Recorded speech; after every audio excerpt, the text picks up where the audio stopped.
He was a man who had everything. A 9-figure net worth, a penthouse high above Central Park, and tonight, a 24-year-old beauty hanging on his arm. Jean-Pierre Moreau was celebrating.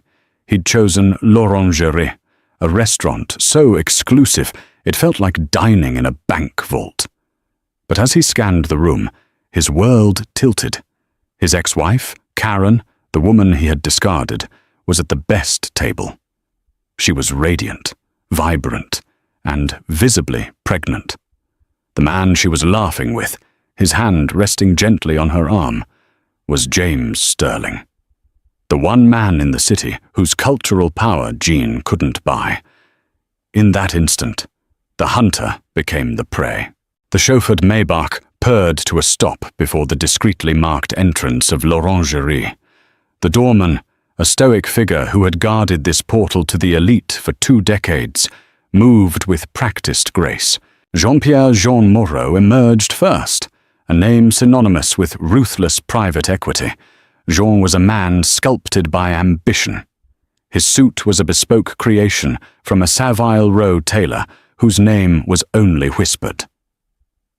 At 52, he possessed a leonine confidence, his silver-streaked dark hair and piercing blue eyes projecting an aura of absolute control. He turned and extended a hand to his companion. Chloe Dubois, a woman whose beauty was as striking as it was meticulously maintained, took it. She was 24, a former art gallery assistant who now curated only one collection, herself for Jean's viewing pleasure.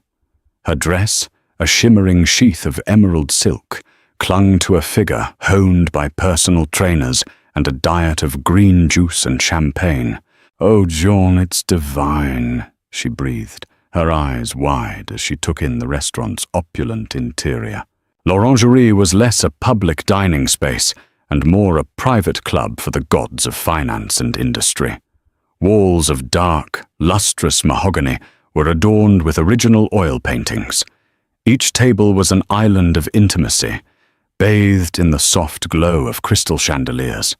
The air hummed with the quiet murmur of power and the subtle scent of expensive perfume. "Only the best for you, my dear," Jean said, his hand possessively on the small of her back.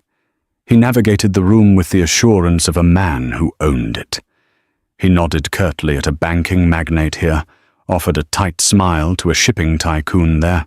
The maître d', a sleek Italian man named Lorenzo, approached with a deferential bow. "Mr. Moreau, a pleasure. Your usual table is ready." "Thank you, Lorenzo. And a bottle of the 96 Petrus to start." Jean didn't need to see a wine list. As they were led to a secluded corner booth upholstered in plush velvet, Chloe's hand tightened on his arm. "Everyone is looking at us," she whispered, a thrill in her voice. "Let them look," Jean replied, a smirk playing on his lips. He enjoyed the envy. It was a currency as valuable as the stocks in his portfolio. He was Jean Moreau, and this was his kingdom. Chloe, with her youth and flawless beauty, was merely the latest jewel in his crown, a testament to his enduring virility. He thought, with a fleeting and dismissive pang, of Karen, his wife of 22 years, the mother of his 2 now-grown children, Elizabeth and William. Karen, who had been there before the billions. She had been his partner. Her quiet intelligence and unwavering belief had been the crucial scaffold during his early, precarious climbs. But as his empire grew, so did his appetites. Karen, with her sensible shoes, her love of gardening at their Connecticut estate, and her gentle, unassuming nature, had started to feel inadequate. She was a comfortable armchair in a life that now demanded a throne. Their divorce had been a brutal, drawn-out affair. He had been generous, of course, in the way a king tosses a coin to a beggar. He'd given her the sprawling Connecticut estate, a beautiful prison he no longer wished to inhabit, and a settlement that ensured she'd never worry about money. But he had taken her dignity. His affair with Chloe, made public before the ink was dry, had been a deliberate act of cruelty. a message to the world, and to Karen herself, that she was no longer relevant. He had expected her to crumble. The sommelier arrived with the Mistress, presenting the bottle as if it were a holy relic. The ritual of the tasting, the swirl of the deep garnet liquid, brought Jean back to the present. He took a sip. It was perfect. "To us," he said, raising his glass to Chloe. "To us," she echoed, her eyes reflecting the candlelight. She was a perfect companion, beautiful and uncomplicated. She didn't challenge him. She didn't know the man he had been, only the monument he had become. He settled back, the wine warming his veins. He felt invincible. He was about to regale Chloe with the story of his latest corporate conquest when his gaze drifted across the room, and then he saw her. It was like a glitch in the Matrix. At the restaurant's most coveted table, the one nestled in a discreet alcove with a panoramic view, sat Karen. But it wasn't the Karen he remembered. The woman he saw was not the subdued, heartbroken figure he'd painted in his mind. This Karen was radiant. Her mousy brown hair was now a rich honey blonde, styled in soft waves. She was wearing a simple, elegant sapphire silk slip that shimmered under the lights, and it was draped over the unmistakable, pronounced swell of a heavily pregnant stomach. The shock was a physical blow, winding him. She laughed, a genuine, unrestrained peal of joy that stunned him. Her head was tilted back, her eyes sparkling. She looked vibrant, confident, and devastatingly beautiful. "Ricky, what is it?" Chloe's voice was an irritating buzz. "You look like you've seen a ghost." "In a way," he murmured, his eyes locked on her table. But it wasn't just Karen's transformation that held him captive. It was the man she was with. James Sterling. The actor. Not a blockbuster action hero, but something more dangerous. A critically acclaimed, Yale-educated artist, the darling of the New York theater scene, and the heir to an old, intellectual New England fortune. Sterling was new power, cultural, not financial. He was the one man in the city John couldn't intimidate or buy. And this man was leaning in close to Karen, his expression one of rapt attention. He wasn't just dining with her. He was captivated. He reached across the table and briefly, gently, touched her hand. An easy, familiar intimacy. Then Sterling's gaze shifted to Karen's stomach, and he smiled. A smile of pure, unadulterated affection. A spear of jealousy, so potent it tasted like acid, shot through Jean's heart. The Mistress in his hand suddenly felt like lead. His meticulously constructed world, for the first time in a very long time, felt unstable. The vast, opulent space of l'orangerie suddenly felt claustrophobic. Jean couldn't tear his gaze away. Every laugh Karen shared with James Sterling, every shared glance, was a fresh torment. The pregnancy. It was a fact so enormous, so utterly incomprehensible that his mind struggled to process it. Who? How? When? He dissected their body language. The way James leaned in, the way Karen's hand rested on her own stomach, a gesture both protective and proud. It all pointed to a level of intimacy that sent a cold dread seeping into his bones. "Are you even listening to me?" Chloe's voice, sharp and edged with impatience, finally broke through his trance. He turned to her, his expression clouded. "What?" "I was telling you about the charity gala. I need a new gown, something spectacular." Her words were a meaningless drone. "Fine, get whatever you want," he said dismissively, his eyes already drifting back across the room. Chloe's perfectly sculpted brows furrowed. "Jin, what is wrong with you? You've been staring over there all night. It's rude." "I don't care what people think," he snapped. "You always care what people think," she retorted. "This is about her, isn't it? Your ex-wife." "It has nothing to do with her," he lied. He took a large swallow of the Mistress, but the bitter taste of jealousy remained. The evening devolved into a tense, silent ordeal. June picked at his food, a beautifully prepared Dover sole that might as well have been cardboard. He was trapped in a whirlwind of memory. He remembered the end. After 2 decades, he had told her, "Karen, I am no longer in love with you." A simple, brutal statement. He had expected tears. He had gotten stunned. Dignified silence. The divorce was a war of attrition. His lawyers on his explicit orders had been merciless. They'd painted her as out of touch, emotionally fragile. He'd wanted to win. He'd wanted to prove that leaving her was not just a choice, but an upgrade. And then, the night he'd gone back to the Connecticut estate to collect his things. The house was empty, echoing with 22 years of memories. He'd found her in the garden, her sanctuary. They hadn't argued. They had, for one night, been 2 people mourning the death of a shared life.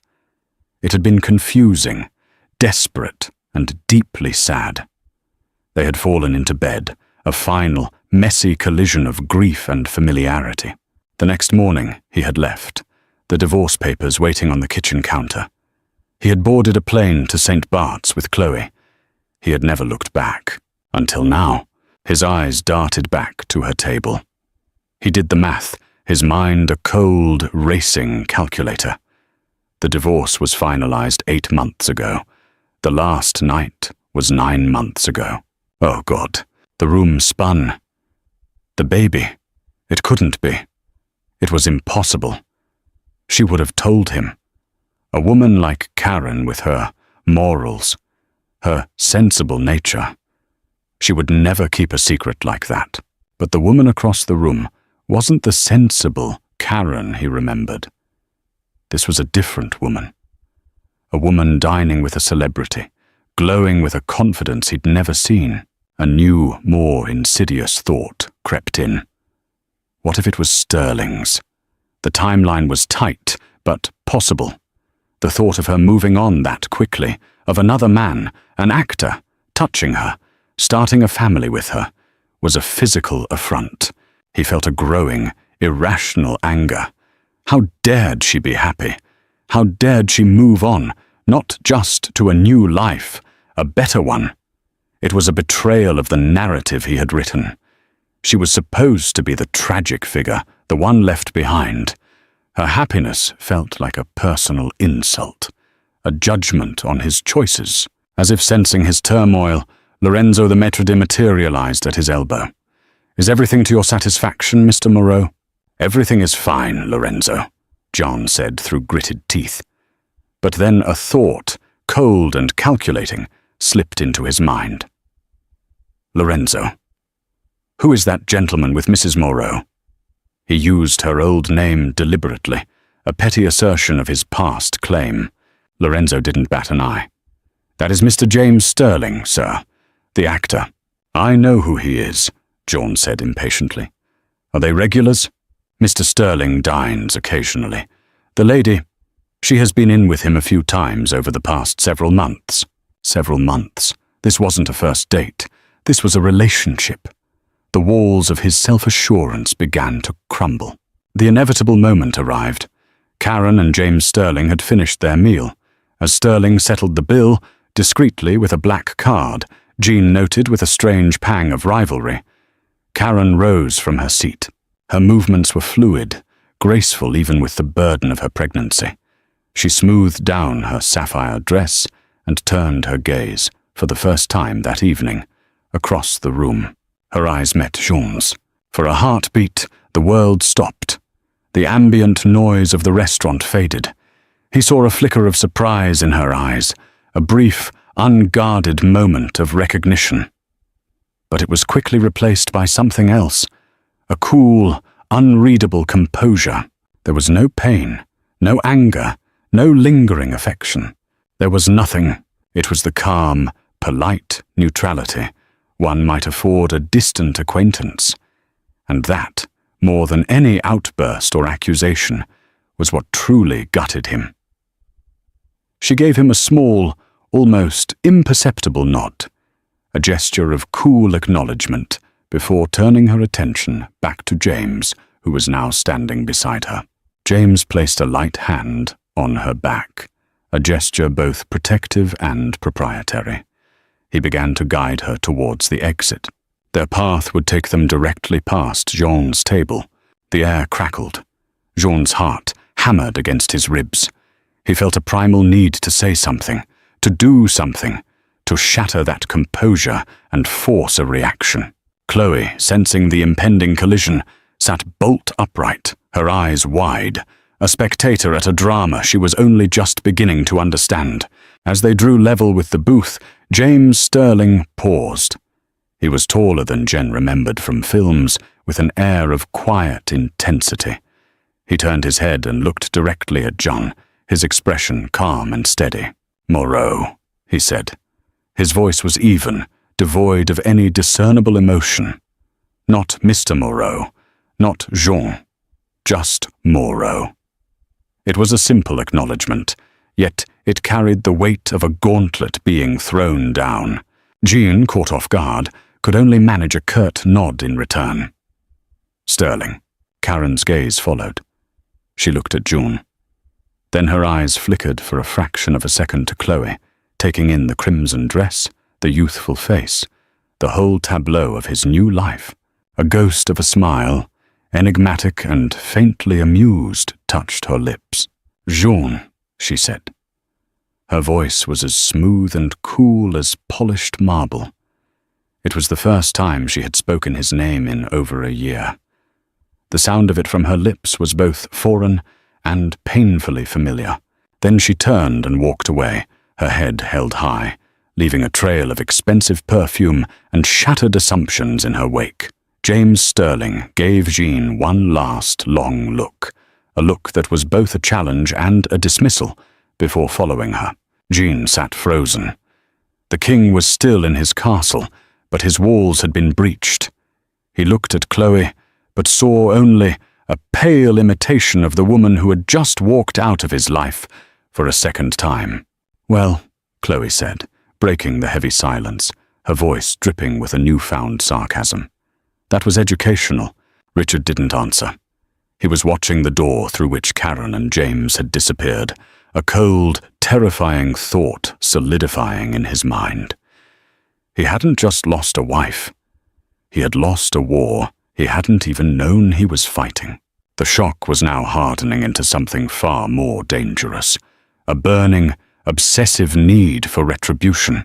The drive back to the penthouse was a study in frigid silence. The opulent interior of the Maybach, usually a cocoon of comfort, felt like a tomb. Chloe stared out the window at the glittering, indifferent city lights, while John replayed the scene at l'Orangerie over and over, each viewing adding a fresh layer of humiliation and rage. Karen's cool composure, Sterling's protective hand, the pregnancy. It was all a personal affront, a carefully orchestrated performance designed to mock him. He stormed into the penthouse, shrugging off his jacket and tossing it onto an expensive lounge chair. The apartment, a sprawling duplex with panoramic views of Central Park, was his sanctuary, a monument to his success. Tonight, it felt hollow. "I need a drink," he announced to no one, striding to the marble-topped bar. He ignored the vintage cognacs and reached for a bottle of vodka. He poured a generous measure into a crystal tumbler, forgoing ice, and downed it in one fiery gulp. Chloe watched him from the doorway, her arms crossed. The pouty, petulant woman from the restaurant had been replaced by someone with a harder, more calculating edge. "So, are you going to tell me what that was all about?" she asked, her voice sharp. "Or are you just going to drink yourself into a stupor?" "It was nothing," Jean grunted, pouring another. "A chance encounter." "It didn't look like nothing, Jean." She stepped further into the room. "The way you looked at her. I've never seen you look at me like that." The accusation hung in the air. "You look at me like I'm a prize. You looked at her like she was the one who got away." "Don't be ridiculous," he scoffed. But the words lacked conviction. "And him," she continued, "James Sterling. And she's pregnant. God, John, the look on your face. It's not about her. It's about your ego. It's about him. And it's about that baby." Her words were a slap in the face, a brutal, unwelcome truth. He whirled around, his eyes blazing. "You don't know what you're talking about. You know nothing about my life, about my marriage. I know what I see." Chloe's voice was now a furious shout. "I see a man who thought he had it all, who thought he could just discard a woman like an old suit, and is now having a full-blown meltdown because she dared to find happiness with someone else. Just someone else." The implication was clear. "Get out," John said, his voice low and dangerous. "What?" "I said, get out!" he roared, pointing a trembling finger towards the door. "Go back to your little apartment that I pay for, with the clothes I bought you, and leave me alone." Tears of rage and humiliation welled in Chloe's eyes. She stared at him, her beautiful face a mask of fury. "You know what, Jean? For the first time, I actually feel sorry for her. She escaped. I'm just living in the prison she broke out of." With that, she turned on her heel, snatched her purse from the counter, and stormed out, slamming the door with a resounding crash that seemed to shake the entire penthouse. Left alone, Jean sank onto a leather sofa, the anger draining out of him, leaving behind a cold, heavy dread. Chloe was right. His rage was fueled by a toxic cocktail of wounded pride, jealousy, and most terrifyingly, the dawning realization of that baby. His mind, conditioned to treat every problem as a business challenge, began to strategize. He needed information. He needed leverage. He needed to understand the dynamics of this new reality so he could find a way to disrupt it. He picked up his phone and dialed a number he hadn't used in years. It belonged to a man named Harrison Vance, a private investigator who operated in the gray areas of the law, a specialist in digging up the kind of dirt that could ruin reputations. "Vance," a gravelly voice answered. "It's Moreau." There was a slight pause. "Jean, it's been a long time. I trust you're not calling to reminisce. I need information, Harrison, on two people. My ex-wife, Karen Moreau, though she may be using her maiden name, Davis, and an actor named James Sterling." "Sterling? The actor?" Vance sounded intrigued. "Flying high these days." "I want everything," John said, his voice a low growl. "Their relationship, how they met, how long, his financials, his business dealings, any vulnerabilities." He paused, the next words catching in his throat. "And her. I want to know about the baby. Whose is it? I want to know everything. I want to know where she goes, who she sees. I want to know her." He needed to understand the woman she had become. He needed to find the chink in her new armor. "That's a deep dive, John. It'll be expensive." "I don't care about the cost," Jean said, his gaze fixed on the city skyline. "I want it done, and I want it quiet. Quiet is my middle name." After hanging up, Jean felt a sliver of his old control returning. He was taking action. But a new, unsettling thought began to form. Why was Sterling with Karen? A man like him could have any woman. Why choose a divorced, pregnant woman in her late 40s? The thought was both repulsive and strangely comforting. If Karen was a pawn in a larger game, it would make sense. But then another, more insidious thought crept in. What if, in his blind arrogance, he had thrown away a diamond, only to see it picked up and polished by a more discerning eye? The investigation wasn't just about information anymore. It was about finding a way to stitch his world back together, even if it meant tearing theirs apart. The week that followed was a private hell. Jean moved through his life like an automaton. He executed a flawless, ruthless hostile takeover of a mid-level tech firm, his performance in the boardroom as cold and precise as ever. But it felt hollow. The thrill was gone. He had broken things off with Chloe via a text to his assistant, instructing him to handle the transition. The apartment, the car, the allowance, all would be terminated. It was a simple, clean amputation, the way he'd always operated. But he found no peace. He sat alone in the cavernous penthouse, the silence amplifying the questions roaring in his head. He found himself dialing his children's numbers, then hanging up. What would he say? He called his son, William, a 25-year-old analyst trying to make his own way. "Dad?" William's voice was wary. They hadn't spoken in weeks. "William, just calling to check in." "I'm fine, Dad. Busy. I saw your mother at l'Orangerie." A cold silence on the other end. "Oh," William finally said. "Yeah. She's been out more. She's with that actor, Sterling, James. Yeah, he's a good guy, Dad. He makes her happy." "Happy," John repeated, the word tasting like ash. "And the situation?" "She's pregnant, William. Why didn't anyone tell me?" The silence that followed was heavier, colder. "Dad," William said, his voice dropping. "That's really not my place to discuss. It's complicated. You should talk to her." "Is it his?" Jean pushed, the question tearing out of him. "I have to go, Dad," William said abruptly. "I have a meeting." He hung up. Jean stared at the phone. "He's a good guy, Dad." The simple, devastating endorsement. His own son, siding with the enemy. He found himself wandering into the wing of the penthouse Karen had decorated. He hadn't been in here since she left. Her study. It was still filled with her books, her scent faintly lingering in the air.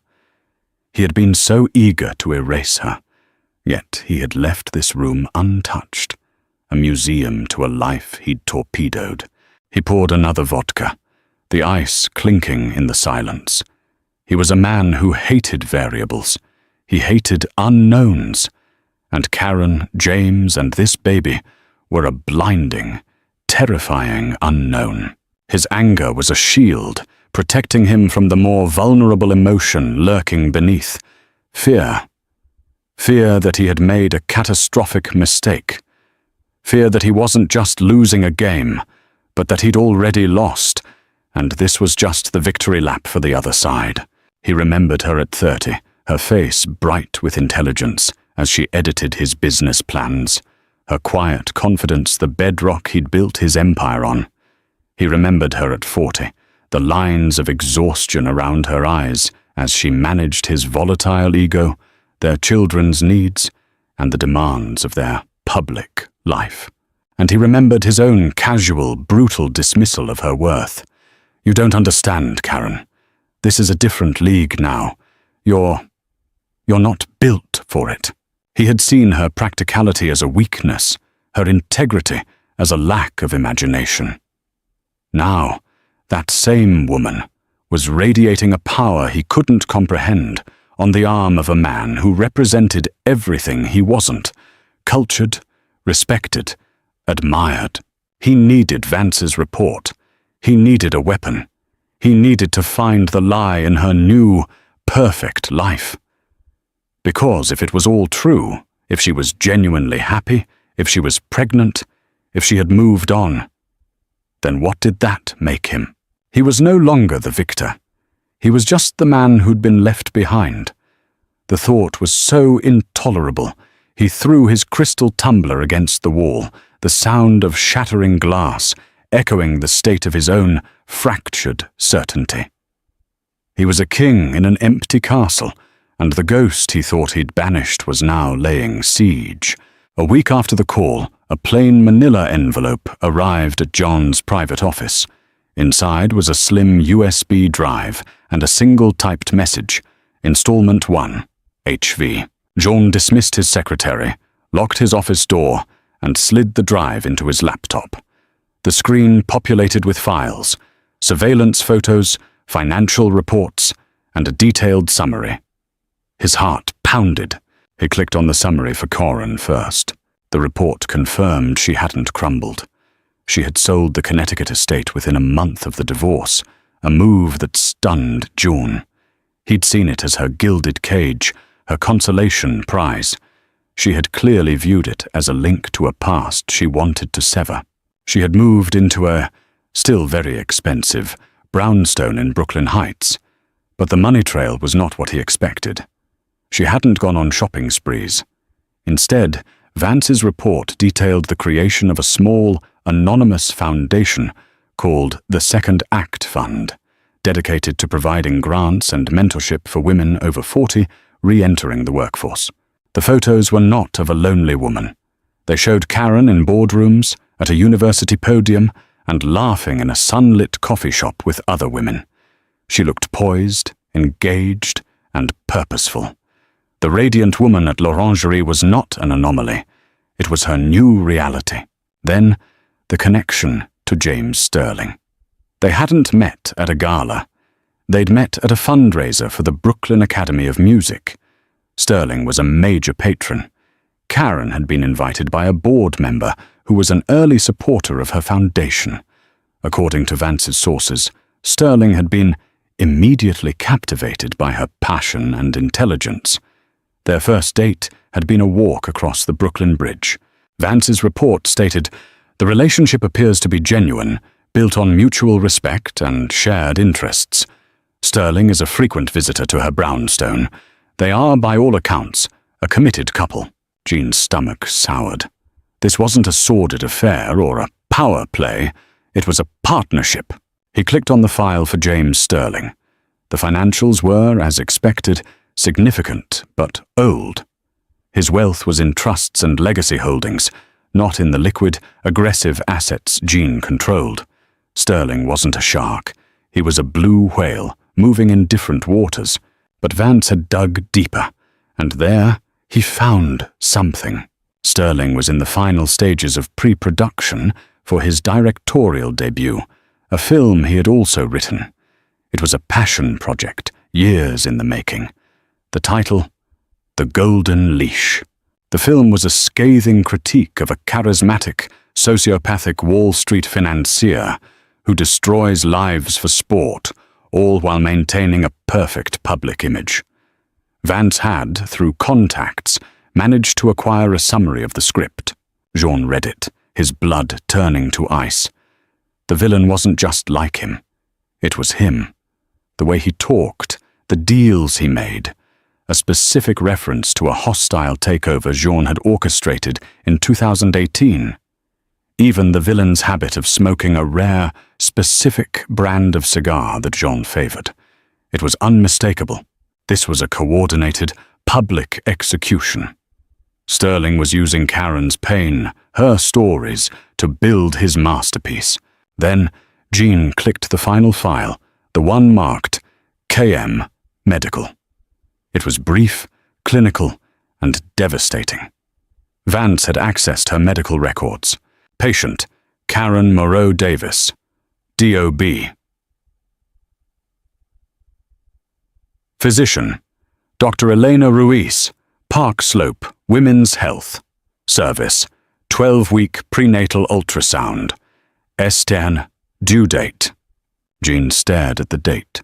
His mind flashed back to the Connecticut estate, the scent of rain and old memories, the whiskey they'd shared, the desperate, foolish, final act.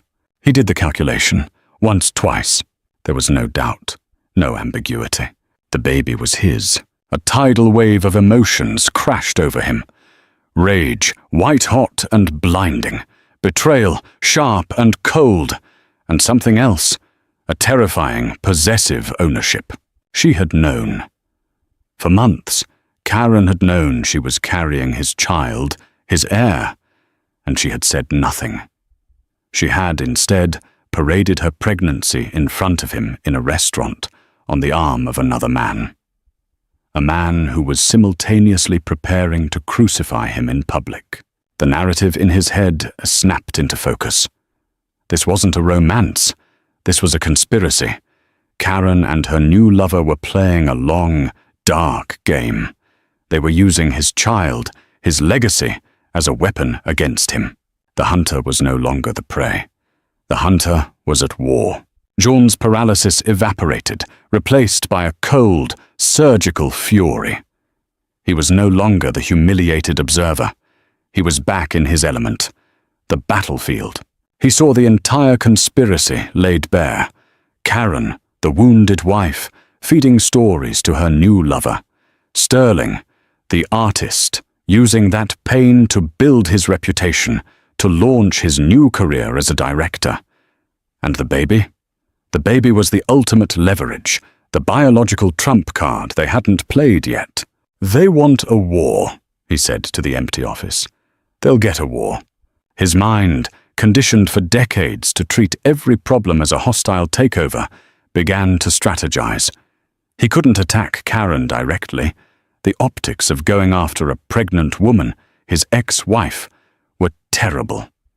And she was, he grudgingly admitted, insulated by her foundation and her newfound purpose. But Sterling was a different story. An actor, a director, was only as powerful as his last project. And The Golden Leash was a project built on a foundation of lies, funded by other people's money. Jean picked up his phone.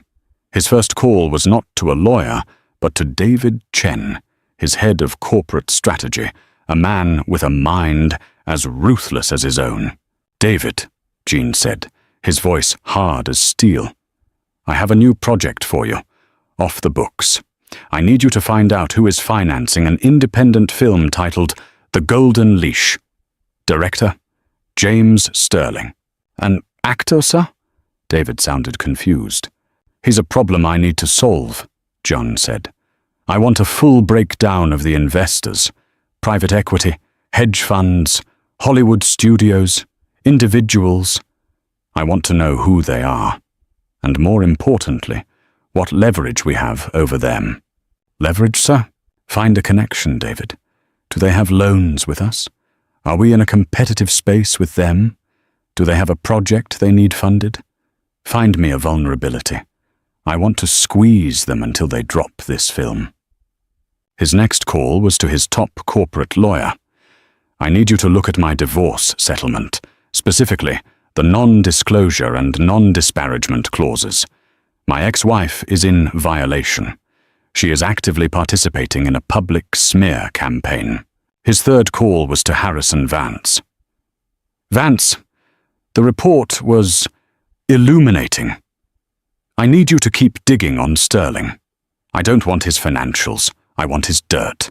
Ex-girlfriends, professional rivalries, any skeletons. I want ammunition." Within 48 hours, Jean had his answer. The primary financier for The Golden Leash was Apex Capital, a boutique investment firm in Los Angeles that was trying to build a new media division. Jean knew the CEO, a man named Mark Sullivan. In fact, Sullivan's firm was a junior creditor in a real estate deal John was currently restructuring. Sullivan was exposed. Jean dialed him directly. "Mark, Jean Moreau, how's the family?" "Jean, good to hear from you. Family's great. What can I do for you?" "I hear you're in the movie business now, Mark. An interesting little picture called The Golden Leash." The silence on the other end was deafening. "It's a small passion project we're backing," Sullivan finally said, his voice wary. "It's a problem, Mark. A problem for me. It's a libelous, targeted attack on my character, and by extension, my business, and your firm is bankrolling it. Jean, I had no idea. The script was presented as a general satire." "Save it," Jean snapped. "Here's what's going to happen. You are going to pull your funding. You're going to cite creative differences or budgetary overruns. I don't care. You will kill this film." "Jean, I can't just... We have contracts. Sterling will sue. He can't sue if his film has no money. And you're not going to be able to fight him because your capital is going to be tied up. Remember that hotel deal in Miami? I'm calling in my senior debt position. I can have your entire portfolio there, frozen by Monday, pending a review. Or the golden leash can just go away. It was a blatant, brutal power play. Sullivan, trapped, knew it. I'll make some calls, Sullivan stammered. You do that, Jean said and hung up. He leaned back, a grim smile on his face. He had cut off the snake's head. Sterling's passion project was dead. His reputation would be in tatters when he failed to deliver. And Karen, her new, powerful, artistic boyfriend, would be revealed as a fraud, a failure. The plan was audacious, ruthless, and deeply satisfying. It restored his sense of control. He was no longer the passive, humiliated observer. He was Jean Moreau, the puppet master, and he was about to start pulling the strings. He was ready to make his final move. He was going to see Karen. He didn't call. He didn't have his assistant schedule a meeting. He drove himself, not in the Maybach, but in a black Range Rover. He found her in the small, beautifully curated garden behind her Brooklyn brownstone. She was kneeling on a mat, weeding a bed of hydrangeas. She looked up as his shadow fell over her. Her eyes widened, first in surprise, then they hardened into a cool, steady gaze. She didn't look scared. She looked annoyed. June, what are you doing here? She didn't stand up, forcing him to loom over her, a position that suddenly felt awkward, not powerful. We need to talk, he said. We're divorced. We have nothing to talk about. She went back to her weeding. The casual dismissal stoked his anger. Don't play dumb, Karen. I know about the baby. Her hand stilled. She slowly, carefully, pushed herself to her feet, one hand on her back, the other on her pregnant belly. She faced him, her expression unreadable. And? He repeated, incredulous. And? It's my baby, Karen, my child, my heir. And you were just, what, going to hide him from me? His name, she said, her voice dangerously quiet, is not him or it, and he's not an heir. He's a baby, and he is my baby. Our baby, Jean roared. Conceived in my house. You lied to me, Karen. You've been lying for months. A lie of omission, Jean? Is that what this is? Let's talk about lies. She took a step closer, and for the first time, he saw she wasn't just glowing. She was formidable. You lied to me for 3 years with a string of assistants. You lied to our children. You lied about your assets in the divorce. You built an empire of lies. And you're mad because I wanted one thing, just one thing, for myself, free of your control, your contamination. He was stunned. This was not the Karen he knew. Contamination? I gave you everything. You gave me a prison, she shot back. A beautiful, gilded prison. And when I found out I was pregnant, after that night, she shuddered. I was terrified. Not because I was pregnant, but because I knew. I knew you would see him as a thing, an asset, a piece of your legacy. You wouldn't see a child.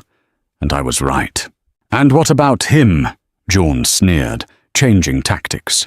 Your new boy toy, the actor. Is this his idea? Was this the plan? You get pregnant with my baby, and he writes a movie to crucify me. A public shakedown? He had expected the accusation to shatter her. He expected tears, denials. Instead, Karen laughed, a short, bitter laugh. A plan? My God, Jung, you really are that arrogant.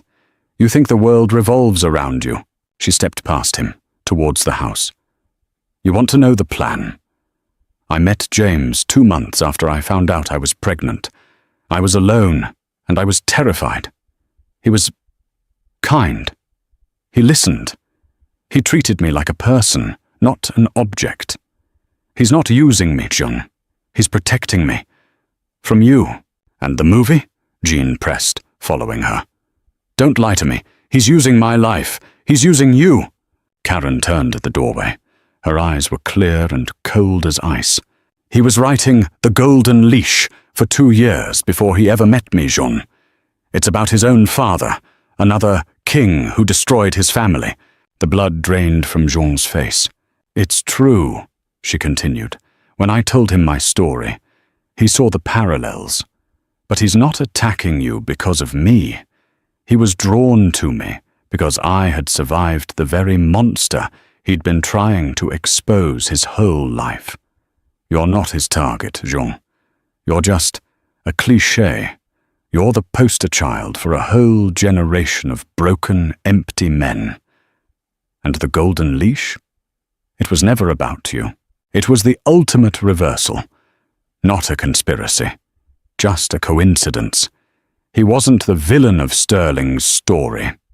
He was just a footnote. I stopped him, John stammered, needing to regain control. The money. I had it pulled. Apex Capital. The film is dead. He waited for her to crumble. Karen just looked at him with a deep, profound pity. You did that? Of course you did. You destroy everything you touch. It's over, Karen. No, John, she said, placing her hand on her stomach. It's just beginning. You see, James anticipated you'd do something like this. He's not stupid. He's not like you. A car door slammed outside. James Sterling walked into the garden, his expression calm. Karen, is everything okay? He saw Jean, and his eyes narrowed, not with fear, but with a cold dislike. Everything's fine, Jamie, Karen said, walking to him. Jean was just leaving. I pulled your funding, Jean snarled at Sterling. Your movie is finished. James looked at him, then at Karen, and then he smiled. You're talking about the Apex money. Oh, that was just our first round. After your little stunt at l'Orangerie, we had a feeling you'd try something small. So we made some calls of our own. What are you talking about? The story of you trying to bully Mark Sullivan leaked, Jean, James said. You're all over Variety and the Hollywood Reporter this morning. Financier tries to kill film that allegedly exposes him. Turns out, trying to silence a film is the best PR it can get. We've been flooded. We're now fully funded, independently. Thanks to you. Jean stared, his world unraveling. He hadn't cut off the snake's head. He'd just made it a hydra. Get off her property, Moreau, James said, his voice no longer that of a calm artist, but of a man defending his home. Jean looked at Karen, her face serene, standing beside her new protector. He looked at the swell of his child, a child he would never know, a legacy he could never claim. He had lost. June didn't just leave the brownstone. He retreated. The drive back to Manhattan was a blur of impotent rage and crushing, hollow defeat. He arrived at his office to find his world on fire. The Golden Leash was the top story on every entertainment and financial news site. His heavy-handed call to Mark Sullivan, once a secret power play, was now a public relations disaster. The narrative was set. Jean Moreau, the billionaire bully, was trying to silence artists. His partners were spooked. His board was furious. Obsessive and erratic were the words being whispered. The scandal wasn't about money. It was about judgment. His judgment. Then, the second blow. Chloe, whom he had discarded so clinically, had apparently given an anonymous, but devastatingly detailed, interview to Vanity Fair. She spoke of his terrifying obsession with his ex-wife, his unhinged rage, and his cold, controlling nature. The prison she'd escaped from was now on public display. Jean Moreau was toxic. The final blow came not from the press, but from a quiet, sober-looking man who arrived at his penthouse. A process server. He was being sued. Karen was not just reopening the divorce settlement. She was suing for full and sole custody of their unborn child, citing Gene's patterns of harassment, intimidation, and emotional instability. She was using his own actions, the PI, the threats to Sterling, the confrontation at her home, as evidence that he was a danger to her and the baby. She wasn't asking for money. She was asking for peace. And in doing so, she was taking away the one thing he thought he could control: his legacy. The film, The Golden Leash, premiered 6 months later to universal acclaim. Critics praised its raw, unflinching portrait of financial sociopathy and James Sterling's masterful, nuanced direction. It was a box office hit. Jean Moreau became, as Karen had predicted, a cliché, a punchline. Jean sat in his penthouse, the city lights glittering below. The apartment was pristine, silent, and empty. His son and daughter rarely called. His business partners treated him with a new, wary distance. His empire of glass and steel was still there, but he was a pariah within it. He thought of the baby, a son. He'd seen the announcement. William James Davis. She had given the child her own maiden name, severing the final link. He hadn't just lost a war. He had been erased. Across the river, in a warm brownstone, Karen held her son. The house was filled with the scent of milk and new beginnings. James was at the table, reading a new script. This one wasn't his. It was Karen's. It was a pilot for a show about a woman in her late 40s, rebuilding her life. A story about second chances, about finding your voice, about discovering that your greatest strength isn't in the man you married, but in the woman you've always been. "It's good," James said, looking up, his eyes shining. "It's really good." Karen smiled, a genuine, radiant smile. She looked at her son, at the man she loved, at the city skyline across the water. She had faced her ghost, and she had won. It wasn't a story of revenge. It was a story of redemption. Her redemption. In the end, power wasn't about 9-figure bank accounts or penthouse views. It wasn't about control or a legacy built on fear. True power was the quiet resilience of a woman who, after being discarded, chose to rebuild. It was the courage to find a new love, to protect a new life, and to tell her own story. Jean Moreau still had his kingdom, but he was a king with no subjects, a man haunted by the life he'd thrown away. Karen, having lost everything, had finally gained it all: her voice, her dignity, and her freedom. A truly satisfying second act. Thank you for watching this story unfold. If you were moved by Karen's journey of resilience and justice, please show your support. Like this video, share it with someone who needs to hear that second chances are possible, and subscribe for more stories of empowerment and redemption.